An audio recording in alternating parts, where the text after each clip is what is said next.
personnalités différentes, 3 écritures différentes, 3 genres de livres d'ailleurs différents. Alors, on va commencer par Adeline.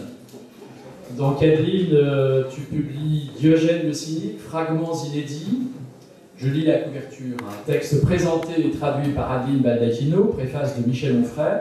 Et c'est chez Autrement, dans la collection donc, dirigée par Michel Onfray, qui s'appelle Collection Université Populaire et compagnie. Voilà. Donc c'est intéressant parce que finalement, on n'a jamais parlé, depuis hier soir, de livres de philo.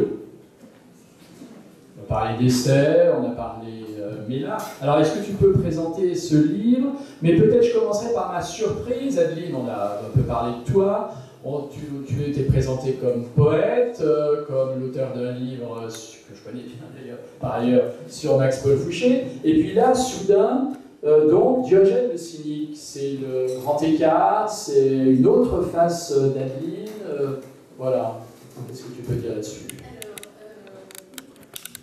Qu'est-ce que je peux dire? Je peux dire que c'est la suite de l'histoire, enfin, c'est une suite de rencontres, enfin, des histoires improbables, la puissance discrète du hasard peut-être. Et en fait, c'est plus cohérent que ça n'en a l'air.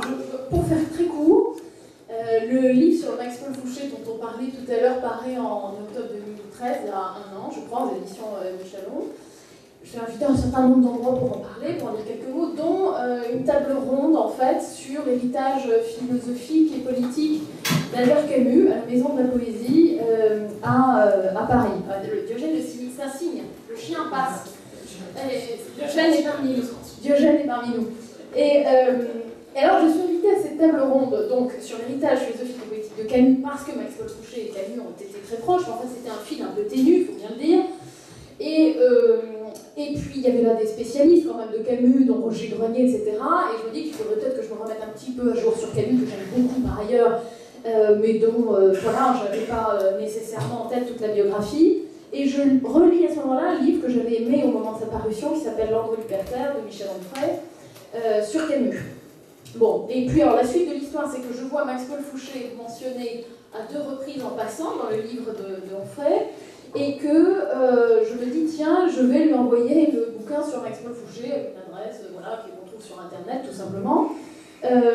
Et puis, suite à ça, alors parallèlement à ça, en fait, je travaillais sur d'autres textes. J'ai notamment un projet de quelque chose qui sera peut-être un roman, mais peut-être pas tout à fait, je ne sais pas encore, sur Omar Khayyam, et autour d'Omar Khayyam, qui est un poète persan du XIe siècle, qui m'intéresse beaucoup et depuis longtemps. Et alors, on va y arriver, je vais voir à Diogène. Je me demandais à un moment si Omar Khayyam, qu'on présente souvent comme un poète épicurien, avait pu lire en fait en vrai des textes d'Épicure dans l'Empire abbasside, au moment où on traduit les auteurs grecs anciens de manière très très intensive à cette époque-là, dans cet endroit du monde, et qui permettra d'ailleurs plus tard, via l'Andalousie entre autres, de retrouver les auteurs grecs anciens.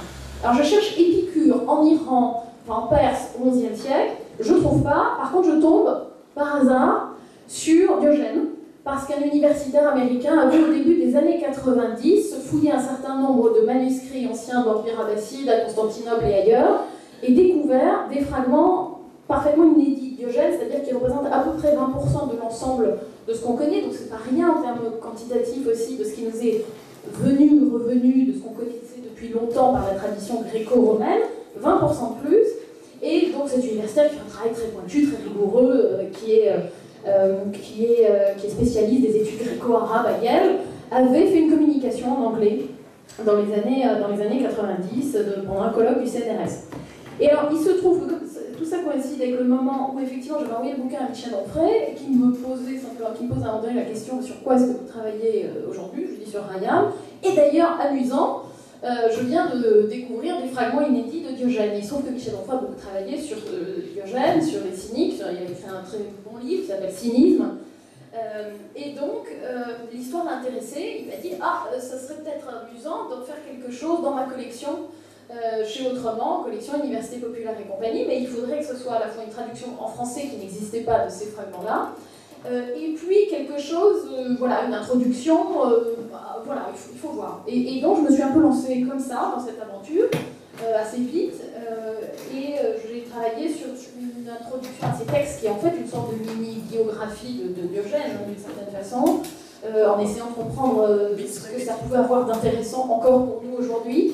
Ce petit décalage aussi dans l'histoire d'un Diogène un peu arabisé qu'on voit apparaître à travers ces fragments-là, qui est surprenant, qui est très fidèle à l'esprit des textes qu'on connaît à travers la tradition gréco-romaine, mais qui est quand même un tout petit peu décalé. Et puis c'est comme ça que c'est devenu un mythe.